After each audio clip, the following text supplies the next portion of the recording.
Muito bem, vamos analisar essa janela aqui, suporte aos chamados, né? Você já pode ver que visualmente ela é uma janela daquelas padrões do T2TI ERP, né? Ela herda de tela cadastro, tá certo? Ela tem aqui a grid e na página de edits não tem nada, ok? Então o usuário, ele não, o técnico, né? No caso o usuário que é o técnico, ele não terá acesso aqui a essa página de edits, ele vai trabalhar sempre com a grid. Como é que vai ser isso?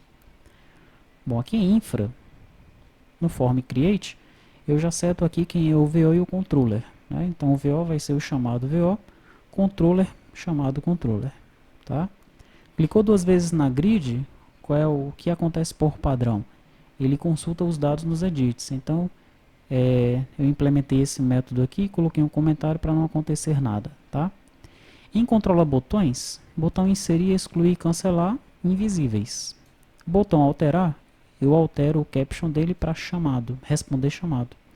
O hint dele também, responder chamado. E o tamanho dele para 150. Botão salvar, o caption dele eu altero para fechar chamado, F12.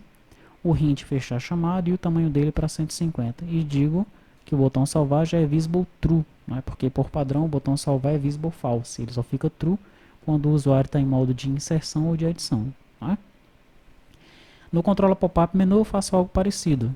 Botões inserir, excluir, cancelar e salvar visible false, tá? E aí o botão alterar, o caption dele responder chamado, o botão salvar, o caption dele fechar chamado, né? E aí vai acontecer alguma coisa esquisita aqui, que eu gostaria que você descobrisse o que é, né? Estou alterando o caption do salvar, mas aí como é que está o visible dele? Então faça esses testes aí para ver se esse menu vai aparecer, tá?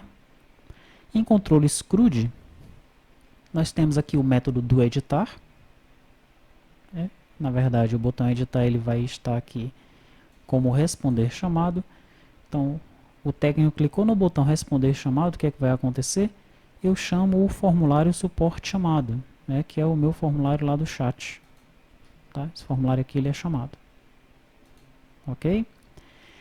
Daí esse formulário suporte chamado, ele tem um objeto chamado, lembra disso, né? Igualzinho que nós vimos lá no formulário do usuário, ele também tem um chamado VO aqui, tá? Público, nesse caso aqui ele está público. Então eu instancio esse chamado aqui, ó, e passo o ID para ele. Quem é o ID desse chamado lá do suporte chamado? É o ID do registro que está selecionado aqui nesse formulário. Aqui eu tenho todos os chamados, né? Então selecionei o chamado aqui de ID 22. Responder chamado, eu instancio o chamado lá na janela do chat e passo o ID aqui da grid, do registro que está selecionado para ele, tá? E habilito o timer lá, né? E lembra do timer, né? O que o timer vai ficar fazendo aqui também, nós vamos ver. Ele vai ficar pegando todas as mensagens daquele chamado. Legal? No método salvar, na verdade o método do salvar aqui, ele é para fechar o chamado selecionado, tá? O que é que eu faço então? Eu instancio um novo chamado, eu seto o ID do chamado de acordo com o registro que está selecionado na grid, data do fechamento agora, hora do fechamento agora, ID e nome do técnico estão fixos, aqui para o treinamento eu tenho apenas um técnico para dar suporte a todos os meus clientes, né? E aqui aquela questão novamente, que nós já vimos no vídeo do servidor, já vimos no vídeo anterior também. Você, para fazer esse controle, né, do teu técnico, você tem que fazer uma adaptação ali, ou você põe aquelas 3 tabelas no teu banco de dados, ou você pega e cria ali uma tabela, ou algumas tabelas de funcionário, usuário, naquele banco de dados de suporte, você faz essa adaptação para o teu ERP, tá? E aí você vai fazer o controle de login também na aplicação, normalmente, como nós fazemos no T2TI ERP, tá certo?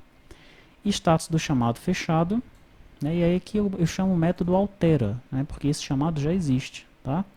Como o método altera ele espera um VO e um old VO, então eu mando o VO aqui que eu acabei de criar e crio um VO vazio sem nada, tá? Para ele alterar isso daí para mim. Depois eu mudo o decimal separator para vírgula e clico no botão consultar, né, para ele atualizar a minha janela. Tranquilo? Então é isso que faz essa minha janela do suporte chamado, né, que vai carregar os chamados aqui para mim. Tá? Na próxima aula, nós vamos analisar essa janelinha aqui, que é o suporte utilizado pelo técnico.